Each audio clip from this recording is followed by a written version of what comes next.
लगातार जम्मू कश्मीर में आर्टिकल 370 और 35A हटने के बाद अफवाहों का बाजार इस तरह गर्म है।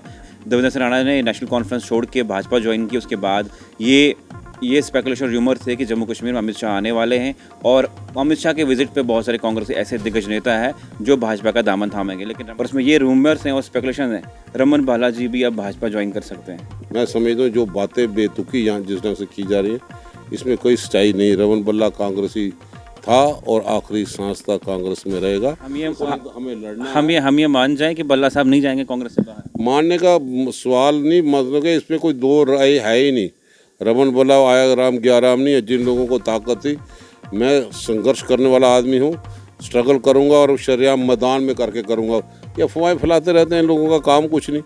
मैं समझता हूँ कि भाजपा ने जो शामिल करके भाजपा का नेतृत्व समझ गया है कि जम्मू कश्मीर के 25 जो बेच लाए थे हमने, जिसमें मेंबर पार्लियामेंट भी हैं, मिनिस्टर भी हैं, ये किसी काम के नहीं, बाहर से उधार ले लो। ये चाहे दो सलातिया साहब दूसरे के सम्मानित लोग हैं, इससे 50 आदमी और भी शामिल कर ले, भाजपा रमन बल्ला बड़ी ताकत के साथ इन ताकतों का मुकाबला करेगा। बल्ला साहब, मुझे ये बताइए कि इलेक्शन आने वाले हैं और इलेक्शन के दौरान जो है काफ़ी ज्वाइनिंग हो रही है भाजपा पार्टी में। क्या आपको लगता है कि जो लोग भाजपा ज्वाइन कर रहे हैं वो सत्ता के भूखे हैं? उनको लगता है कि आने वाले टाइम में शायद भाजपा ही राज करेगी? क्योंकि आपके कांग्रेस से बहुत सारे ऐसे नेता हैं जिन्होंने कांग्रेस का दामन छोड़ के भाजपा के आंगन में चले गए। कमज़ोर दिल के आदमी हैं वो जाते हैं। रमन बल्ला 150 किलो का 140 किलो का आदमी है, वो जहाँ पे खड़ा है वहीं पे दमदार तरीके से खड़ा है। जो गए हैं आज वो बयान देने से भी डरते हैं। जो यहाँ पे कांग्रेस में बड़े बड़े बयान दिया करते थे, वहाँ जाके पेपर निकालो कितने कितने, आप तो गुमशुदा की तलाश में यहाँ पे हो गए। आप तो जम्मू के जो एमपी भी लोग पूछता रहे हैं भाई एमपी को वोट दिए, वो गुमशुदा की तलाश में। कहाँ पे बयानबाजी है? कोई आदमी कौन सी पार्टी छोड़ के कहाँ पे गया, उसका अपना मानना अपनी सोच यहाँ पे है। बल्ला साहब, मुझे ये बताइए कि देवेंद्र सिंह राणा जी गए भाजपा में, क्या आपको लगता है क्या मजबूरी रही होंगी उनका जाना? और ये भी इल्ज़ाम लगते हैं कि देवेंद्र सिंह राणा अगर भाजपा में गए वो इसलिए गए कि उनके बिजनेस में लॉस हो रहा था और उन्हें धमकियाँ मिल रही थी, ऐसी भी रूमर्स फैल रहे हैं। क्या आपको लगता है ऐसा कुछ है या फिर वो अपने मन से चले गए? रमन बल्ला सोशल वर्कर टर्न पॉलिटिशियन है, ये बिजनेसमैन टर्न पॉलिटिशियन नहीं है। उन्होंने क्या किया, उन्होंने अपनी बात की होगी। लेकिन रमन बल्ला एक सामाजिक कार्यकर्ता है, सड़क की लड़ाई लड़ना जानता है और उसकी गूंज सदन तक है, वो काम में करना जानता है। शायद कोई आदमी बोलते हैं कि हम जम्मू के हितों की रक्षा करेंगे, और भाई 25 आदमियों ने जो जम्मू के हित की रक्षा कर दी, 3 मेंबर पार्लियामेंट ने करी, 2 और जाके क्या रक्षा कर पाएंगे? रक्षा तो हम लोग करेंगे जो बतौर सफाई एक मर्दानगी के साथ खड़े मैदान में है और रक्षा करके दिखाएंगे। इन लोगों ने तो अपमानित किया। आज तो गांधीनगर का पूरा अवाम पछता रहा है। फिर आप लोगों को हमने ताकत दे दी, रमन बल्ला जैसे लोगों को घर में उठाया, आप लोग उनको नोटिस देते हैं भी डिमोलिशन कर देंगे। आज अमित शाह क्यों नहीं बोलते कि किस ढंग से टारगेटेड किलिंग हो रही है, सिलेक्टिव किलिंग की जा रही है यहाँ पे 5-5। क्या आपको लगता है कि मजहबी शस्त्र करना सही है? जम्मू कश्मीर में हिंदू चीफ मिनिस्टर बनेगा या मुस्लिम बनेगा, काम तो उन्होंने हिंदुस्तान के आइन में रखे करना है।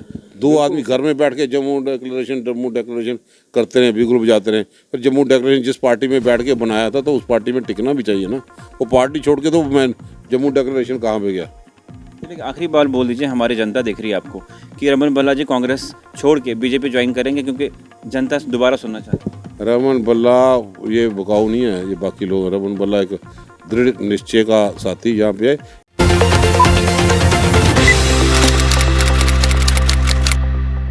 जम्मू कश्मीर में लगातार ऐसी चीज़ें हो रही हैं जिनका ना ही कभी आप सोच सकते हैं और न कभी अपने ऐसा ख्याल किया होगा। वो इसलिए कह रहा हूँ कि जम्मू कश्मीर में नेशनल कॉन्फ्रेंस का एक बहुत बड़ा झटका लगा। देवेंद्र सिंह राणा और सुरजीत सिंह सलाथिया। देवेंद्र सिंह राणा बहुत बड़े कद के नेता थे और जम्मू डिवीज़न का फेस देवेंद्र सिंह राणा था। जब भी फारूक अब्दुल्ला या उमर अब्दुल्ला ने जम्मू आना था या कोई भी पार्टी में कोई फैसला होना था, वो देवेंद्र सिंह राणा लेते थे। लेकिन उमर अब्दुल्ला का एक इंटरव्यू आता है और उसमें वो दिखते हैं कि बहुत नाखुश थे और ने ये सब चीज़ें कही कि मैंने एक रिश्ते में 20 या 22 साल इन्वेस्ट किया, उसके बाद मुझे ये पता चलता है कि वो रिश्ता मैं जिस रिश्ते को समझ रहा था कि वो मेरा वफादार निकलेगा। लेकिन पॉलिटिक्स ऐसी चीज़ है जिसमें कोई दोस्ती नहीं है, कोई रिश्तेदार नहीं है, जितना भी है सारा पर्सनल इंटरेस्ट के लिए करा जाता है। और मेरे साथ इस समय बातचीत करने के लिए रमन बालाजी, जो कांग्रेस के बहुत कदावर नेता है। बालाजी, आपका बहुत स्वागत है। जैसे मैंने बहुत लंबा इंट्रोडक्शन दिया कि देवेंद्र राणा जी भाजपा में गए, उसके बाद सुरजीत सिंह सलाथिया चले गए और अब ये बताया जा रहा है कि कांग्रेस के बहुत दिग्गज नेता भाजपा ज्वाइन करेंगे और उसमें ये रूमर्स हैं और स्पेकुलेशन हैं, रमन बालाजी भी अब भाजपा ज्वाइन कर सकते हैं। ये सिर्फ र्यूमर है, मैं भी आपसे सुन रहा हूँ।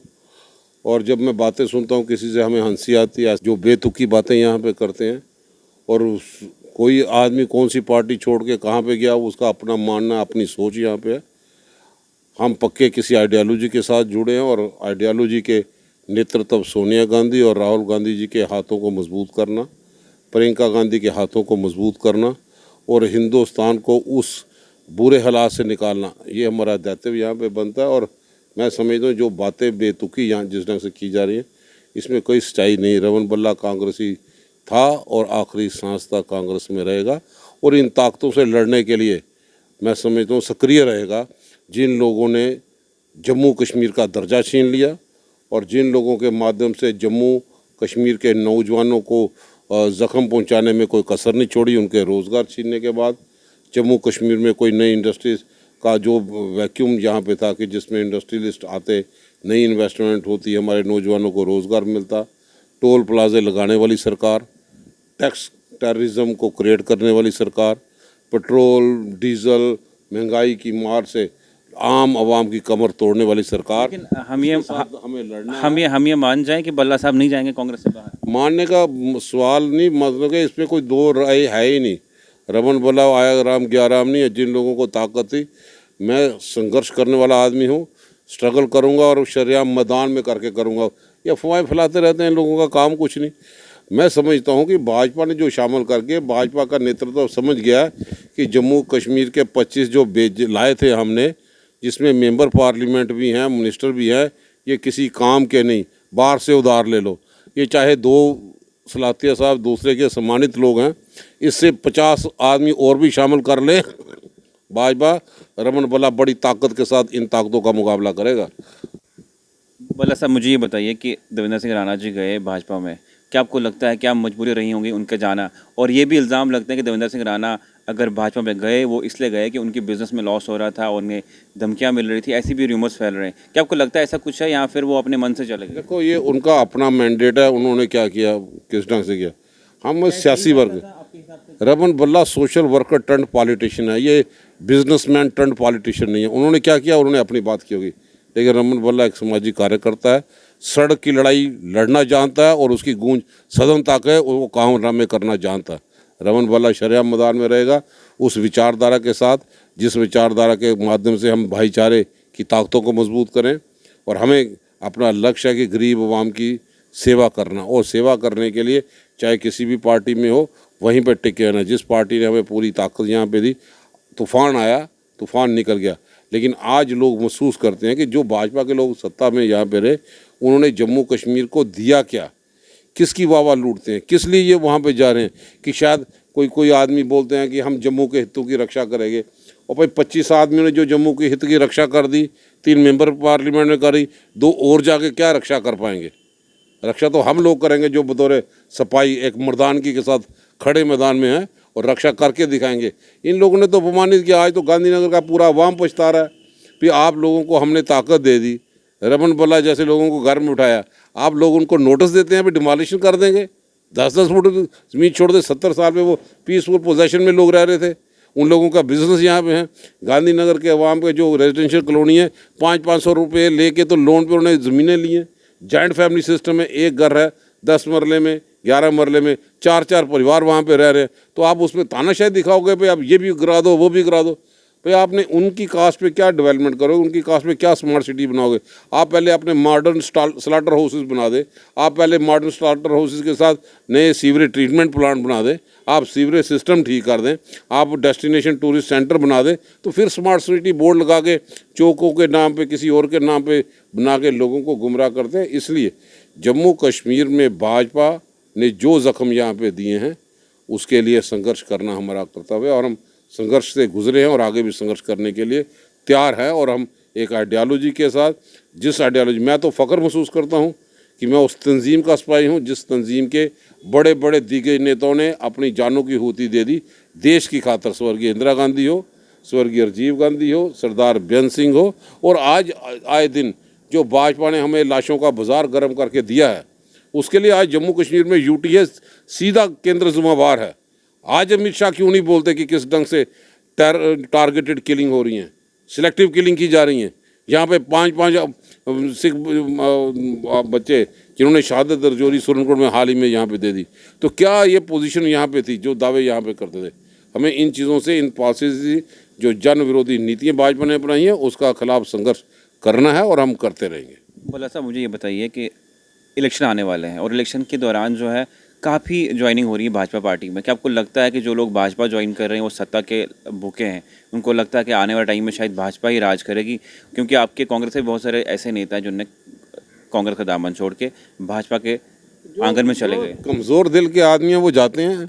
रमन बल्ला 150 किलो का, 140 किलो का आदमी है, वो जहाँ पे खड़ा है वहीं पे दमदार तरीके से खड़ा है। जो गए हैं आज वो बयान देने से भी डरते हैं।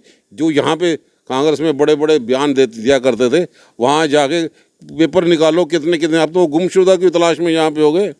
आप तो जम्मू के जो एमपी भी लोग पछता रहे हैं भाई एमपी को वोट दिए, वो गुमशुदा की तलाश में। कहाँ पे बयानबाजी है, कहाँ पे बेरोजगार नौजवान? रमन बल्ला ही था, क्लस्टर यूनिवर्सिटी के सिलसिले में हंगामा किया, रात को 11 बजे उन बच्चों के बीच में था और सीटें बढ़ा दी। ये भाजपा के लोगों ने नहीं बढ़ाई, ये हमारा विरोध का सुर था जिन्होंने मंगा दी। अब हमारा विरोध का सुर, जिस ढंग से नेशनल हेल्थ मिशन के बच्चे, डॉक्टर जिनको टर्मिनेट किया था, अस्पताल के आगे रात को बैठे थे, रमन बल्ला 12 बजे 11 बजे उन बच्चों के बीच में था। हम सोशल वर्कर टाइप आदमी हैं और आखिरी दम तक इन लोगों के जज्बात के साथ खड़े रहेंगे, लोगों की मुश्किलातों का समाधान करने के लिए। अब मुझे एक बात बताइए कि जैसे ये भी र्यूमर चल रहे हैं कि जो दविंदर सिंह राणा भाजपा में गए, अब जो भाजपा का जो सिस्टम था कि जम्मू कश्मीर में हिंदू चीफ मिनिस्टर आएगा और उन्हें यही बोला गया कि तुम्हें हिंदू चीफ मिनिस्टर के तौर पे हम देखेंगे। क्या आपको लगता है ये सही र्यूमर होंगे? ये र्यूमर के पे हम टिप्पणी कर रहे हैं, मैं समझता हूँ हम नेशनल पार्टी के लोग हैं। आपको लगता है कि जम्मू कश्मीर में जो है हिंदू सीएम बन पाएगा? नहीं, अगर जो आप लोग मेजॉरिटी होगी वो तो किसी एमएलए ने डिसाइड कर रहे हैं ना, जितनी मेजॉरिटी होगी वो किसी और को, किसी को बना दे। कहाँ पे बाइंडिंग है, कौन सा बन पाएगा? अगर मेजॉरिटी किसी और को चाहती है उसको वहाँ पे बन पाएगा। लेकिन हम लोगों ने कहा था कि हम जम्मू का चीफ मिनिस्टर देंगे। हमने गुलाम नबी आज़ाद साहब को, पार्टी ने, कांग्रेस पार्टी ने, सोनिया गांधी की लीडरशिप ने, सबने मिलके गुलाम नबी आज़ाद साहब को जम्मू का चीफ मिनिस्टर बना के दे दिया। ये दावे करते हैं, जम्मू में तो बोलते हैं जम्मू का चीफ मिनिस्टर, जब कश्मीर में प्रधान इनका जाते हैं बोलते जम्मू कश्मीर का चीफ मिनिस्टर देंगे। इनकी बातें क्या है? ये तो क्या? एक बात बताइए, सियासत ठीक है, क्या आपको लगता है कि मजहबी सियासत करना सही है? जम्मू कश्मीर में हिंदू चीफ मिनिस्टर बनेगा या मुस्लिम बनेगा, काम तो उन्होंने हिंदुस्तान के आइन में रखे करना है। बिल्कुल उसी मुताबिक यहाँ पे चलना है, इसमें कोई बंड नहीं है। एक्सप्लॉयटेशन है, कम्युनल पोलराइजेशन यहाँ पे करते हैं। वो डिसाइड करता है जिसकी मेजॉरिटी हो, जिस मेजॉरिटी के लोग एमएलए बैठ के जिसको भी नॉमिनेट करेंगे। कहीं बाइंडिंग नहीं कि कौन बनेगा। यहाँ पे गुजारी लाल नंदा भी जम्मू कश्मीर में प्राइम मिनिस्टर के तौर पे ऐसे साथी यहाँ पे रहे हैं। इसलिए यहाँ पे जम्मू कश्मीर के अपने मसाइल है। हमारी सबसे पहली लड़ाई होगी इस सरकारों को, जो सत्ताधारी पार्टियाँ जिन्होंने हमारी रियासत का दर्जा छीना है, फौरी तौर पे रियासत का दर्जा वापस दिया जाए। जो हमारे आदमी कुछ पार्टियों के भाजपा के पास चलेंगे, मेरे ख्याल में वो इससे खुश हुए कि जो रियासत का दर्जा जिसको यूटी में जम्मू में तब्दील कर लिया, तो शायद उसकी वावा लूटने के लिए भी गए होंगे। एक आखिरी सवाल कि जम्मू डिक्लेरेशन है, क्या आपको लगता है कि वो सही है? जम्मू डिक्लेरेशन और जम्मू स्टेट बनाना, क्या ये सही है?